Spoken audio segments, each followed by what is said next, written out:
Technique ক্লাসে তোমাদের সকলকে স্বাগত। আজকের আমাদের আলোচ্য বিষয় 2025 সালের অষ্টম শ্রেণীর তৃতীয় পর্যায়ক্রমিক মূল্যায়ন অর্থাৎ ফাইনাল পরীক্ষার ভূগোলের লাস্ট মিনিট সাজেশন। এখানে তোমাদের আমি দুটো সেটের প্রশ্ন এবং তার উত্তর করাবো। এই দুটি সেট তোমাদের জন্য খুব গুরুত্বপূর্ণ হতে চলেছে। এর আগে তোমাদের অষ্টম শ্রেণীর অল সাবজেক্টের প্রশ্ন এবং তার উত্তর করিয়েছি, তোমরা যারা যারা দেখোনি তার জন্য লিঙ্ক ডেসক্রিপশন বক্সে আছে, তোমরা সেখানে দেখে নিতে পারো। এই প্রশ্নোত্তর পর্ব শুরু করার আগে বলে রাখি, তোমরা যারা চ্যানেল নতুন আছো তারা অবশ্যই চ্যানেলটিকে সাবস্ক্রাইব করে রেখো এবং পাশে থাকা বেল আইকনটি প্রেস করে রেখো। তাহলে আমরা চলে আসছি প্রশ্নোত্তর পর্বে। দেখো, পৃথিবীর রেখা মানচিত্রে উত্তর আমেরিকা, দক্ষিণ আমেরিকা ও ওশিয়ানিয়া মহাদেশের নিম্নলিখিত স্থান বা বিষয়গুলি উপযুক্ত রং বা প্রতীকের সাহায্যে দেখাও। এখানে 5 নম্বর থাকছে। তো রকি পর্বত দক্ষিণ আমেরিকার একমাত্র ভূমধ্যসাগরীয় জলবায়ু অঞ্চল, আথাবাস্কা হ্রদ, মাউন্ট কোটাপ্যাক্সি আর মারে ডার্লিং নদী। এছাড়াও তোমাদের জন্য আরও কিছু সাজেশন দিয়ে দিচ্ছি। গ্রেট অস্ট্রেলিয়ান বাইট, আন্দিজ পর্বত, মিসিসিপি মিসৌরি নদী, পম্পাস তৃণভূমি, কানাডার সরলবর্গীয় বনভূমি, এগুলো কিন্তু খুব ইম্পর্টেন্ট। এবার দেখো পরের যে 1 নম্বরে যে প্রশ্নগুলো থাকছে। অ্যাসথেনোস্ফিয়ার অবস্থান করে গুরুমণ্ডলের ঊর্ধ্বস্তরে। লৌহ ইস্পাত শিল্পে ব্যবহৃত, এখানে আমি একটু কালার দিয়ে দিই তাহলে তোমাদের দেখতে সুবিধা হবে। লৌহ ইস্পাত শিল্পে ব্যবহৃত হয় চুনা পাথর। আপেক্ষিক আর্দ্রতা সর্বনিম্ন হয় দুপুরবেলায়। তুষার ও জলকণার আংশিক মিলিত রূপ হল স্লিট। পৃথিবীর সবচেয়ে বেশি জলপাই গাছ দেখা যায় ভূমধ্যসাগরীয় অঞ্চলে। ম্যানগ্রোভ অঞ্চল দেখা যায় ভূমধ্যসাগরীয় জলবায়ু অঞ্চলে। মহারাষ্ট্রের কয়নাতে ভূমিকম্প হয় 1967 সালে। রামসার সম্মেলন অনুষ্ঠিত হওয়ার উদ্দেশ্য ছিল জলাভূমি সংরক্ষণ। প্রবাল দ্বীপটি হল ক্যারোলাইন। ওশিয়ানিয়ার সর্বোচ্চ শৃঙ্গ হল মাউন্ট উইলহেলম। বর্জ্যমেঘ হল কিউমুলোনিম্বাস। এখানে তোমার 10টা করতে বলেছে, আমি তোমাদের আরো বেশি কিছু কোশ্চেন দেখে দিচ্ছি, তোমাদের যে কোনো 10টা তোমাদের করতে হবে। তুন্দ্রার সম্রাট বলা হয় শ্বেত ভাল্লুককে। অস্ট্রেলিয়ায় নাতিশীতোষ্ণ তৃণভূমির নাম হলো কিড ডাউন্স। ব্যাসাল্ট এর রূপান্তরিত রূপ হলো অ্যাম্ফিবোলাইট। আইলা ঘূর্ণবাদটি হয়েছিল পশ্চিমবঙ্গ রাজ্যে। যে জলবায়ু অঞ্চল ঋতু বৈচিত্র্যহীন তা হলো নিরক্ষীয়। তাহিতি দ্বীপটি অবস্থিত পলিনেশিয়ার। আগ্নেয়গিরি থেকে নির্গত গ্যাসটি হলো হাইড্রোজেন। এখানে তোমাদের সালফার ডাইঅক্সাইডও এর উত্তরে হবে। ঠিক আছে। ভূ অভ্যন্তরের সম্পর্কে ধারণা পাওয়া যায় ভূমিকম্প তরঙ্গ দ্বারা। এবার দেখো তোমাদের শুদ্ধ অশুদ্ধ যেটা আছে, এখানে 7 নম্বর থাকবে শুদ্ধ অশুদ্ধ। প্রথমে দেখো 2013 সালের 12 অক্টোবর উড়িষ্যার গোপালপুর এলাকায় ফাইলিন ঘূর্ণিঝড়টির তাণ্ডব চালায়। এটার সঠিক উত্তর যেটা লিখলাম ট্রু। আলফ্রেড ওয়েগনার পাত সংস্থান তত্ত্বের প্রবক্তা, এটা ফলস বলে এখানে লিখলাম এফ। একটি পাইরোক্লাস্টিক শিলা হলো টুক, এটা ট্রু, ট্রু লিখলাম। উপত্যকা বায়ুর অপর নাম অ্যানাবেটিক বায়ু, এটাও সত্য, ট্রু লিখলাম। গ্রানাইট রূপান্তরিত স্লেটে পরিণত হয়, এটা ফলস, এফ লিখলাম। সিসমোগ্রাফ যন্ত্রে সর্বপ্রথম পি তরঙ্গ ধরা পড়ে, এটা সত্য, তার জন্য এখানে ট্রু লিখলাম। উষ্ণ প্রস্রবণ থেকে কাদা নির্গত হয়, এটা ভুল, তার জন্য এফ লিখলাম। জাপানকে নিশীথ সূর্যের দেশ বলা হয়, এটা ভুল, তার জন্য এফ লিখলাম। নিউজিল্যান্ডকে দক্ষিণে সুইজারল্যান্ড বলা হয়, এটা সত্য, তার জন্য ট্রু লিখলাম।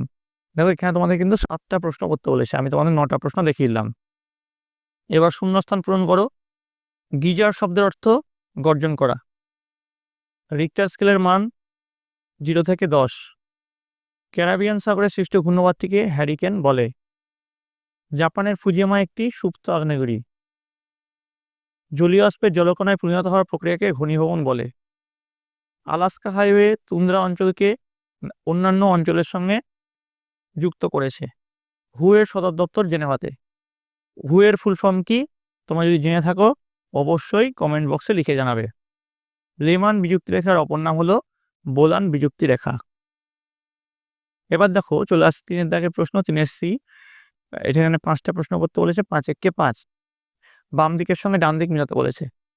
দেখো উষ্ণ প্রস্রবণ যেটা আছে, উষ্ণ প্রস্রবণ হচ্ছে ভূতাপ শক্তি, এর জন্য এখানে উষ্ণ প্রস্রবণের সঙ্গে ভূতাপ শক্তি মিলে যাবে। এল তরঙ্গ, এল তরঙ্গ হচ্ছে ধ্বংসাত্মক ও মারাত্মক, তাই জন্য এটার সঙ্গে মিলে যাবে। পটাশিয়াম হচ্ছে অর্থলেস ফেলস্পার, এটার সঙ্গে মিলে যাবে। অ্যানাবেটিক বায়ু হচ্ছে ঊর্ধ্বগামী, তার জন্য ঊর্ধ্বগামীর সঙ্গে মিলে যাবে। রিক্টার স্কেলের সঙ্গে মিলবে চার্লস রিক্টার। বোঝা গেছে? বাম দিকের সঙ্গে ডান দিক মিল পেয়ে গেলাম। তাহলে আমাদের 3 দাগের প্রশ্ন, অর্থাৎ দেখো এখানে 5 নম্বর, এখানে 5, 8 আর 5 13, 13 আর 7 20 নম্বর। 20 নম্বরের কিন্তু 1 নম্বরের প্রশ্ন হয়ে গেল। তোমাদেরকে দেখিয়েছিলাম যে এখানে তোমাদের কিন্তু 20 নম্বরেরই 1 নম্বরের প্রশ্ন থাকছে। বোঝা গেছে? তাহলে 1 নম্বরের প্রশ্নগুলো আমাদের হয়ে গেল। এবার চলে 2 নম্বরের প্রশ্ন, 4 দাগের প্রশ্ন। 4টে প্রশ্ন থাকছে, 4 দুগুণ 8, অনধিক 30টি শব্দ উত্তর লেখো। প্রথম প্রশ্ন, লাভা কি? যার উত্তর তোমরা লিখবে, ভূ আন্দোলনের প্রভাবে সৃষ্ট ভূত্বকের কোনো ফাটল বা চ্যুতির মাধ্যমে কিংবা আগ্নেয়গিরির জ্বালামুখ দিয়ে গলিত অর্ধতরল ম্যাগমা যখন ভূপৃষ্ঠের ওপরে এসে পৌঁছায় তখন তার ভেতর থেকে গ্যাস ও বাষ্প পৃথক হয়ে যায়। এই তরল পদার্থকে লাভা বলা হয়। তারপর দেখো, টিকা লেখো। সিসমোগ্রাফ, তো এর অর্থ গ্রিক শব্দ সিসমোস থেকে সিসমো শব্দটি এসছে, যার অর্থ ভূকম্পন, এবং গ্রাফের অর্থ লেখচিত্র। তো এর সংজ্ঞাটা কি হবে? ভূমিকম্পের উৎস, কম্পনের তীব্রতা, সময় ও গতিবিধি নির্ণয় করার জন্য যে যন্ত্র ব্যবহার করা হয় তাকে সিসমোগ্রাফ বা ভূমিকম্প লেখ যন্ত্র বলা হয়। আবিষ্কারক 1892 সালে ইংরেজ ভূতত্ত্ববিদ জন মিলনে প্রথম এই যন্ত্র আবিষ্কার করেন। এর বৈশিষ্ট্য কি? এই যন্ত্রের ভিত মাটির গভীরে শক্ত করে বসানো থাকে ও কম্পনের সময় যন্ত্রে লাগানো কাগজে আঁকা বেঁকা রেখা ফুটে ওঠে। একে সিসমোগ্রাফ বলে। আধুনিক সিসমোগ্রাফে আলোক রশ্মি বা কম্পিউটারের সাহায্যে ভূমিকম্পের সূক্ষ্মাতি সূক্ষ্ম তীব্রতা লিপিবদ্ধ করা যাচ্ছে। চলে আসছে 3 নম্বর প্রশ্ন, সংঘাতশিলা কাকে বলে? উত্তর লিখবে, সংঘাতশিলা বিভিন্ন প্রাকৃতিক শক্তির প্রভাব, প্রাথমিক আগ্নেয়শিলা ক্ষয়প্রাপ্ত হয়ে যে পাললিক শিলায় সৃষ্টি করে তাকে সংঘাতশিলা বলে। এর উদাহরণ হলো কাদা পাথর, বেলে পাথর, কংগ্লোমারেট প্রভৃতি। 4 নম্বর যে প্রশ্ন, বাম্পি ক্লাউড বলতে কি বোঝো? এর উত্তর তোমরা লিখবে, নিম্ন আকাশে অন্তর্গত স্তূপের মতো স্তর বিশিষ্ট এক বিশেষ প্রকার মেঘ হলো স্ট্র্যাটোকিউমুলাস বা স্তরস্তূপ মেঘ। বৈশিষ্ট্য, এই মেঘ কিছুটা উজ্জ্বল ধূসর প্রকৃতির হয়। এই মেঘগুলি স্তরে স্তরে স্তূপাকারে আকাশে সজ্জিত থাকে। একটি নির্দিষ্ট বিন্যাসে এই মেঘ সজ্জিত থাকে। এই মেঘের স্তরগুলি সর্বদা গতিশীল থাকে বলে একে বাম্পি ক্লাউড বলা হয়। এই মেঘের আকৃতি তরঙ্গায়িত হওয়ায় একে বন্ধুর তরঙ্গায়িত মেঘ বা রাফ ক্লাউড বলা হয়। আর প্রভাব, সাধারণভাবে এই মেঘের প্রভাবে আকাশ পরিষ্কার থাকে। তাহলে আমাদের 4 দাগের প্রশ্ন, অর্থাৎ 2-এর যে প্রশ্নগুলো আছে, 2 মার্কসের যে প্রশ্ন, সেগুলো কমপ্লিট হয়ে গেল। এবার থাকছে অনধিক 50টি শব্দ উত্তর দাও। এগুলো কিন্তু সব 3 নম্বর করে প্রত্যেকটা মান থাকছে। তো 5 দাগের প্রথম যে প্রশ্ন, সমুদ্র বায়ু ও স্থলবায়ুর মধ্যে পার্থক্য লেখো। তো দেখো, বিভিন্ন বৈশিষ্ট্যের ভিত্তিতে এই পার্থক্যটা করা হয়েছে। প্রথম যে বৈশিষ্ট্য সংজ্ঞা, স্থানীয়ভাবে সমুদ্র থেকে স্থলভাগের দিকে যে বায়ু প্রবাহিত হয় তাকে সমুদ্র বায়ু বলে। একটি নির্দিষ্ট সময়ে স্থলভাগ থেকে সমুদ্রের দিকে প্রবাহিত বায়ুকে স্থলবায়ু বলে। প্রবাহের সময় সাধারণত বিকেল ও সন্ধ্যায় সমুদ্রবায়ুর প্রবাহ বেশি দেখা যায়। স্থলবায়ু মূলত মধ্যরাত থেকে ভোরের দিকে প্রবাহিত হয়। বায়ুর প্রকৃতি অনুযায়ী কি পার্থক্য দেখো, সমুদ্রবায়ু জলভাগ থেকে আসে বলে আর্দ্র প্রকৃতির হয়। স্থলবায়ু স্থলভাগ থেকে প্রবাহিত হয় বলে জলীয় বাষ্পহীন শুষ্ক প্রকৃতির হয়ে থাকে। বায়ু প্রবাহের দিক অনুযায়ী কি পার্থক্য, সমুদ্রবায়ু সমুদ্র থেকে স্থলভাগের দিকে প্রবাহিত হয়ে থাকে। স্থলবায়ু স্থলভাগ থেকে সমুদ্রের দিকে প্রবাহিত হয়ে থাকে। এরপরে বায়ুচাপের অবস্থান, সমুদ্রবায়ু প্রবাহিত হওয়ায় সমুদ্রের উপর উচ্চচাপ ও স্থলভাগের উপর নিম্নচাপ অবস্থান করে। অন্যদিকে স্থলবায়ু প্রবাহিত হওয়ার সময় সমুদ্রের নিম্নচাপ ও স্থলভাগে উচ্চচাপের উপস্থিতি দেখা যায়। এবার দেখো 2 নম্বর যে প্রশ্ন, মারে ডার্লিং অববাহিকার কৃষি উন্নতির কারণ কি? এর উত্তর তোমরা লিখবে, মারে ডার্লিং অববাহিকা হলো অস্ট্রেলিয়ার সর্বাধিক কৃষি সমৃদ্ধ অঞ্চল। বিভিন্ন অনুকূল প্রাকৃতিক ও অর্থনৈতিক অবস্থায় কাজে লাগিয়ে এই অববাহিকায় প্রচুর পরিমাণে গম, যব, ভুট্টা, ওট, রাই ইত্যাদি খাদ্যশস্য উৎপাদন করা হয়। শুধু তাই নয়, এই অববাহিকার ভূমধ্যসাগরীয় জলবায়ু অঞ্চলে আঙুর, আপেল, লেবু, পিচ ইত্যাদি ফলের চাষ করা হয়। অস্ট্রেলিয়ার মারে ডার্লিং অববাহিকায় এই অভূতপূর্ব কৃষি উন্নতির কারণগুলি হলো, প্রথম পয়েন্ট দিবে সমতল ভূপ্রকৃতি। মাই ডার্লিং অববাহিকায় কৃষি উন্নতির প্রধান কারণ হলো এখানকার সমতল ভূপ্রকৃতি। এই সমতল ভূপ্রকৃতির জন্য ভূমিকর্ষণ থেকে শুরু করে জলসেচ সহ অন্যান্য আনুষঙ্গিক কাজকর্মের সুবিধা হওয়া, এটা জলসেচ হবে, এখানে একটা চ হবে। কৃষিকাজের উন্নতি কর্মের সুবিধা হয়, এই অঞ্চলে কৃষিকাজের উন্নতি হয়েছে। পরের পয়েন্ট, অনুকূল জলবায়ু। এই অঞ্চলের নাতিশীতোষ্ণ প্রকৃতির জলবায়ু তথা পরিমিত উষ্ণতা ও মাঝারি বৃষ্টিপাত কৃষিজ ফসল উৎপাদনের পক্ষে সহায়ক। এছাড়া এখানকার দক্ষিণের ভূমধ্যসাগরীয় জলবায়ু বিভিন্ন ফল উৎপাদনের ক্ষেত্রে উপযোগী। পরের পয়েন্ট, উর্বর মৃত্তিকা। মারে ডার্লিং অববাহিকার অধিকাংশ স্থান জুড়ে অবস্থান করছে নদী গঠিত উর্বর পলিমৃত্তিকা, যা এই অঞ্চলের বিভিন্ন কৃষিজ ফসল উৎপাদনের পক্ষে অনুকূল। 3 নম্বর দেখো, গঙ্গা অ্যাকশন প্ল্যান কি, এর উদ্দেশ্যগুলি কি? উত্তর লিখবে, ভারতের জাতীয় সম্পদ তথা সবচেয়ে দীর্ঘতম নদী হলো গঙ্গা। বিভিন্ন প্রাকৃতিক ও মনুষ্যসৃষ্ট কারণে গঙ্গার জল দূষিত হচ্ছে, যা থেকে মুক্তি পাওয়ার জন্য ভারতের তৎকালীন প্রধানমন্ত্রী রাজীব গান্ধী 7ম পঞ্চবার্ষিকী পরিকল্পনায় 1986 সালের 14 জুন গঙ্গার তীরে বারাণসী শহরে আনুষ্ঠানিকভাবে গঙ্গা উন্নয়ন প্রকল্পের শুভ সূচনা করেন। তো যেটা উদ্দেশ্য, এর কর্মসূচিগুলো কি কি দেখো, পয়েন্ট দেবে কর্মসূচি। এই প্রকল্পের কর্মসূচিগুলি হলো নর্দমার ও খালের দূষিত জল সরাসরি গঙ্গায় না ফেলা, দৈনন্দিন জীবনে ব্যবহৃত জল ও শিল্পাঞ্চলের বর্জ্য জল দূষণমুক্ত করে গঙ্গায় ছাড়তে হবে, স্নানের ঘাট মেরামত ও সৌন্দর্যায়ন করতে হবে, শ্মশান ঘাটে বৈদ্যুতিক চুল্লি নির্মাণ করা, স্যানিটারি শৌচাগার নির্মাণ করা, গঙ্গার ভাঙন প্রতিরোধ করা ও গঙ্গার পার বাঁধানো, শিল্পকেন্দ্রগুলির দূষণ নিয়ন্ত্রণ করা। এবার দেখো চলে আসছি এই প্রশ্নের পরে 4 নম্বর প্রশ্ন, অস্ট্রেলিয়ার মধ্যভাগের সমভূমিতে অধিক আর্তেজীয় কূপ দেখা যায় কেন? এর উত্তরে তোমরা লিখবে, অস্ট্রেলিয়ার মধ্যভাগের সমভূমিতে অবস্থিত কার্পেন্টারিয়া নিম্নভূমি অঞ্চলে আর্টেজীয় কূপের প্রচলন সর্বাধিক। তাই অস্ট্রেলিয়াকে আর্টেজীয় কূপের দেশ বলে। অর্ধচন্দ্রাকৃতি মৃত্তিকা স্তরযুক্ত কার্পেন্টারিয়া নিম্ন সমভূমিটি পৃথিবীর বৃহত্তম আর্টেজীয় কূপ সমৃদ্ধ অঞ্চল। এই অঞ্চলে ভাঁজযুক্ত অর্ধচন্দ্রাকৃতি শিলাগঠিত অঞ্চলের দুটি অপ্রবেশ্য শিলাস্তরের মধ্যে একটি প্রবেশ্য শিলাস্তর অবস্থান করছে এবং তাদের প্রান্তদেশ ভূপৃষ্ঠে উন্মুক্ত রয়েছে বলে ওই শিলাস্তরে বৃষ্টির জল সঞ্চিত হয়। উপরে ও নিচে অপ্রবেশ্য শিলাস্তর থাকায় ওই জল অন্য কোথাও যেতে পারে না। এই অবস্থায় অপ্রবেশ্য শিলাস্তরের মধ্যে দিয়ে প্রবেশ্য স্তর পর্যন্ত কূপ খনন করলে পাম্পের সাহায্য ছাড়াই জল সহজে ভূপৃষ্ঠে ফোয়ারার মতো উঠে আসে। অস্ট্রেলিয়াতে এই কূপের সাহায্যে মধ্যভাগের সমভূমি অঞ্চলে কৃষিক্ষেত্রে জলসেচ ও তৃণভূমিতে পশুপালন করা হয়। এই গেল তোমাদের, দেখো এই যে তোমাদের প্রশ্নগুলো তোমাদের করলাম, এগুলো কিন্তু সব তোমাদের 3 মার্কসের প্রশ্ন।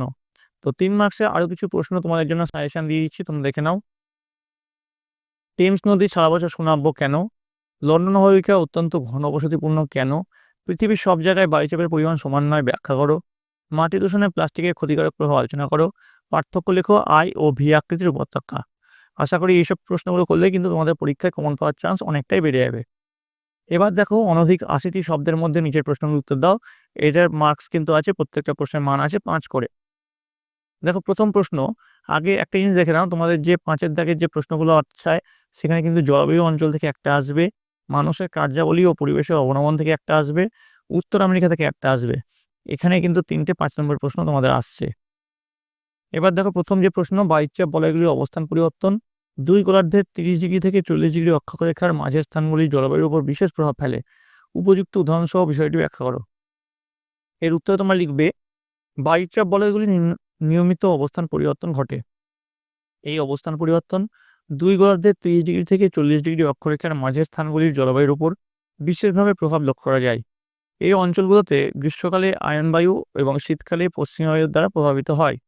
যেমন সূর্যের উত্তরণের সময় কর্কটীয় উচ্চচাপ বলয়টি উত্তর দিকে সরে যায়, ফলে গ্রীষ্মকালে স্থলভাগ থেকে আগত উত্তর পূর্ব আয়নবায়ুর প্রভাবে ভূমধ্যসাগরের সংলগ্ন দেশগুলিতে বৃষ্টিপাত হয় না বললেই চলে। 2 বি দিয়ে দেখবে, আবার সূর্যের দক্ষিণায়নের সময় কর্কটীয় উচ্চচাপ বলয়টি দক্ষিণ দিকে সরে যাওয়ায় ভূমধ্যসাগরের উপকূলবর্তী অঞ্চলে দক্ষিণ পশ্চিম বায়ু প্রবাহিত হয়। এরই ফলে শীতকালে এই অংশে জলভাগের ওপর দিয়ে বয়ে আসা দক্ষিণ পশ্চিম বায়ু প্রভাবে বেশি পরিমাণে বৃষ্টিপাত হয়। এবার দেখো পরের প্রশ্ন, পরিবেশের অবনমন রোধ করতে আমরা ক্ষুদ্রভাবে হলেও কি কি করতে পারি? দেখো এখানে তোমাদের আছে মানুষের কার্যাবলী ও পরিবেশের অবনমন, এখান থেকে কিন্তু 5 মার্কসের একটা প্রশ্ন থাকছে। তো দেখো উত্তর লিখবে, নিজেদের স্কুল বাড়ির চারিদিকে পরিষ্কার রাখতে পারি, রাস্তার ধারে ধারে গাছ লাগাতে পারি, বিদ্যুৎ জল প্রভৃতি ব্যাপারে সচেতন হতে পারি। দেখতে হবে এইসব সম্পদে যাতে অপচয় না হয়। রেফ্রিজারেটর, এসি প্রভৃতি ইলেকট্রনিক যন্ত্র, ক্রিম, সেন্ট প্রভৃতি প্রসাধনিক সামগ্রী কম ব্যবহার করতে পারি। খনিজ তেল ও কাঠ পোড়ানো কম করতে পারি। বাড়ির বর্জ্য পদার্থের পরিমাণ কমাতে চেষ্টা করতে পারি। প্লাস্টিক, নাইলন প্রভৃতি পদার্থের ব্যবহার বন্ধ করতে পারি।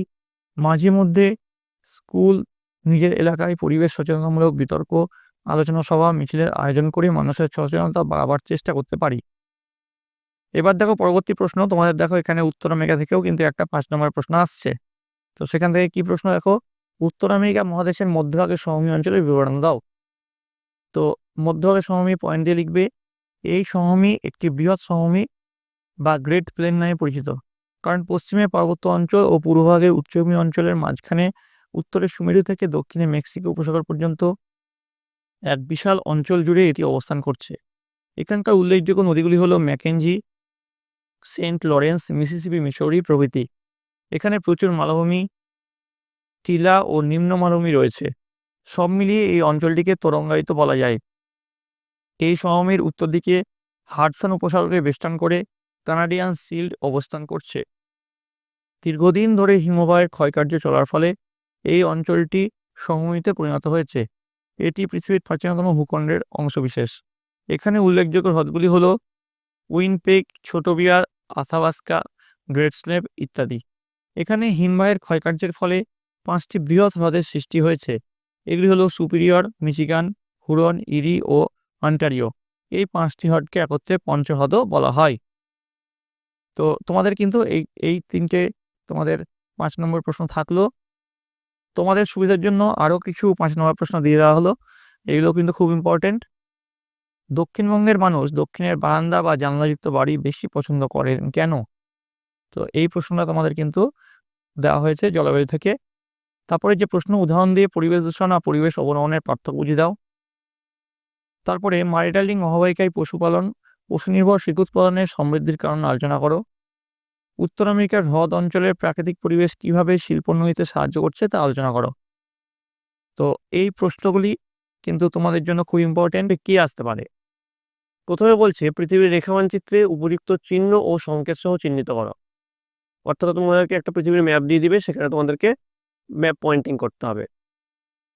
প্রথমে দেখো রকি পর্বতমালা, কানাডীয় শিল্ড অঞ্চল, ব্রাজিলের উচ্চভূমি, কার্পেন্টারিয়া উপসাগর, গ্রেট ভিক্টোরিয়া মরুভূমি। এগুলো তোমাদের ম্যাপ পয়েন্টিংয়ে থাকতে পারে। 2 নম্বর দেখো সঠিক উত্তরটি নির্বাচন করো। প্রথম প্রশ্ন, পৃথিবীর একবারে কেন্দ্রে পদার্থের গড় ঘনত্ব প্রতি ঘনসেমিতে হলো প্রায় 10 থেকে 12 গ্রাম, 12 থেকে 13 গ্রাম, নাকি 13 থেকে 14 গ্রাম, নাকি 14 থেকে 15 গ্রাম? উত্তর হচ্ছে 12 থেকে 13 গ্রাম। এটা হবে সঠিক উত্তর। ঠিক আছে, আমি হাইলাইট করে দিচ্ছি, সুবিধা হবে। 2 নম্বর, পাত সংস্থান তত্ত্ব অনুসারে অপসারী পাত সীমানায় গঠিত হয়। উত্তর হবে মধ্য সামুদ্রিক শৈলশিরা। 3 নম্বর, চুনাপাথর থেকে রূপান্তরিত শিলাটির নাম হচ্ছে মার্বেল। 2.4, ভূপৃষ্ঠে বায়ু যেদিকে প্রবাহিত হয় তার সঙ্গে কোরিওলিস বল কাজ করে সূক্ষ্ম কোণে। সঠিক উত্তর হবে সূক্ষ্ম কোণে। 5 নম্বর, আকাশে কুয়াশার মতো ঢেকে থাকা মেঘ হলো স্ট্র্যাটাস। 6 নম্বর দেখো ভূমধ্যসাগরীয় জলবায়ুর প্রধান বৈশিষ্ট্য হলো আর্দ্র শীতকাল। 2.7, নিম্নলিখিত কোন বিষয়টি পরিবেশের অবনমনের সঙ্গে যুক্ত? উত্তর লিখবে জলাধার নির্মাণ। 8 নম্বর দেখো গ্রিনল্যান্ডের তুন্দ্রা জলবায়ু অঞ্চলের আদিম অধিবাসী হলো এস্কিমো। পরের প্রশ্ন 9 দেখো ওশিয়ানিয়া মহাদেশের যে আঞ্চলিক বিভাগে হাওয়াই দ্বীপপুঞ্জ অন্তর্গত তা হলো পলিনেশিয়া। সঠিক উত্তর হচ্ছে পলিনেশিয়া। 10 নম্বর, অস্ট্রেলিয়ার নাতিশীতোষ্ণ তৃণভূমি অঞ্চলকে কি বলে? ডাউন্স বলে। আচ্ছা, সাভানা কোথায় অবস্থিত? তোমরা যদি জেনে থাকো কমেন্টে অবশ্যই লিখে জানাবে। পরের প্রশ্ন 3 দাগের প্রশ্ন দেখো শুদ্ধ বা অশুদ্ধ নির্ণয় করো। প্রথম যে প্রশ্ন, ভূত্বক গঠনকারী প্রধান প্রাকৃতিক উপাদান হলো অক্সিজেন, এটা একদম শুদ্ধ, তার জন্য এখানে শুদ্ধ লেখা হয়েছে। 2 নম্বর, সংরক্ষণশীল বা নিরপেক্ষ পাতসীমানায় ভূপৃষ্ঠে দ্বিধাকার ফাটলের সৃষ্টি হয়, এটাও শুদ্ধ, তার জন্য এখানে শুদ্ধ লেখা হয়েছে। 3 নম্বর, কুমেরুবৃত্ত প্রদেশীয় অঞ্চল থেকে বায়ু ঊর্ধ্বগামী হয়ে কুমেরু অঞ্চলে নেমে আসে, এটাও শুদ্ধ, তার জন্য এখানে শুদ্ধ লেখা হয়েছে। 4 নম্বর, নিরক্ষীয় জলবায়ু অঞ্চলে বার্ষিক উষ্ণতার প্রসার অত্যন্ত কম হয়ে থাকে, এটাও শুদ্ধ। 5 নম্বর, হোমিওস্ট্যাটিক ব্যবস্থার মাধ্যমে পরিবেশের অপূরণীয় ক্ষতি সে নিজে থেকেই পূরণ করতে পারে, তো এটাও শুদ্ধ। 6 নম্বর দেখো, অস্ট্রেলিয়ার গ্রেট ডিভাইডিং রেঞ্জ একটি নবীন ভঙ্গিল পর্বতশ্রেণী, এটা অশুদ্ধ। এবার দেখো 3.2, এই দাগের প্রশ্ন শূন্যস্থান পূরণ করতে বলেছে যে কোনো 5টি। প্রথম যে প্রশ্ন, অ্যাসথেনোস্ফিয়ার শব্দের অর্থ হলো, উত্তর হবে দুর্বল স্তর। পরের প্রশ্ন, রাজস্থানের জয়সলমীরে সোনার কেল্লা তৈরিতে কোন শিলা ব্যবহৃত হয়? পাললিক শিলা ব্যবহৃত হয়। 3 নম্বর, পাহাড়ের ড্যাশ ঢালে শৈলক্ষেপ বৃষ্টিপাত হয়ে থাকে, উত্তর লিখবে পাহাড়ের প্রতিবাদ ঢালে শৈলক্ষেপ বৃষ্টিপাত হয়ে থাকে। পরের প্রশ্ন, মৌসুমী অঞ্চলে মৌসুমী ড্যাশের মাধ্যমে বর্ষাকালের সূচনা হয়, উত্তর হচ্ছে মৌসুমী বিস্ফোরণের মাধ্যমে। মৌসুমী বিস্ফোরণের মাধ্যমে বর্ষাকালের সূচনা হয় মৌসুমী জলবায়ু অঞ্চলে। 5 নম্বর, পরিবেশ বান্ধব উন্নয়ন হলো স্থিতিশীল উন্নয়ন। 6 নম্বর, নিউ ইংল্যান্ড রেঞ্জে মাউন্ট ড্যাশ অস্ট্রেলিয়ার সর্বোচ্চ শৃঙ্গ, তো উত্তর হবে মাউন্ট কোসিয়াস্কো। মাউন্ট কোসিয়াস্কো হচ্ছে অস্ট্রেলিয়ার সর্বোচ্চ শৃঙ্গ। এবার দেখো 3.3, একটি বা দুটি শব্দে উত্তর দাও। আচ্ছা, আমি বলে রাখি, এই যে প্রশ্নগুলো আমি করাচ্ছি এগুলো কিন্তু শুধুমাত্র পার্টিকুলার কোনো স্কুলের জন্য ইম্পর্টেন্ট তাই নয়, এগুলো প্রতিটা বিদ্যালয়ের জন্য প্রচণ্ড ইম্পর্টেন্ট। আমি এর আগে তোমাদের আরও এক সেট প্রশ্ন উত্তর করিয়েছি এবং এই প্রশ্ন উত্তরের সেটটা করাচ্ছি এবং ভবিষ্যতেও আর এক সেট প্রশ্ন উত্তর দিব। এই 3টে সেট যদি তোমরা করতে পারো, তোমাদের পরীক্ষার সময় অনেক লাভ পাবে। এছাড়া তোমরা তোমাদের বইটি খুঁটিয়ে পড়বে, তাহলে তো পরীক্ষায় তোমাদের পুরোপুরি সাফল্য নিশ্চিত। বলেছে পৃথিবীর চৌম্বকত্ব সৃষ্টিকারী ভূ অভ্যন্তরের প্রধান স্তর কোনটি? উত্তর লিখবে পৃথিবীর চৌম্বকত্ব সৃষ্টিকারী ভূ অভ্যন্তরের প্রধান স্তর হলো বহিঃকেন্দ্রমণ্ডল।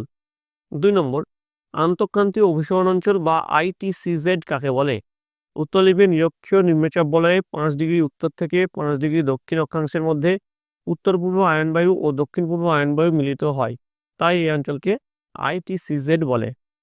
3 নম্বর, সৌরজগতের সর্বোচ্চ আগ্নেয়গিরির নাম কি? উত্তর লিখবে সৌরজগতের সর্বোচ্চ আগ্নেয়গিরির নাম অলিম্পাস মার্স। 4 নম্বর, উত্তর পশ্চিম ভারতে শীতকালীন বৃষ্টিপাতের প্রধান কারণ কি? উত্তর লিখবে উত্তর পশ্চিম ভারতে শীতকালীন বৃষ্টিপাতের প্রধান কারণ হলো পশ্চিমী ঝঞ্ঝা। 5 নম্বর, জীবাশ্ম জ্বালানি পোড়ানোর ফলে কোন গ্যাস বায়ুতে মিশে বায়ুমণ্ডলের তাপমাত্রা বৃদ্ধি করে?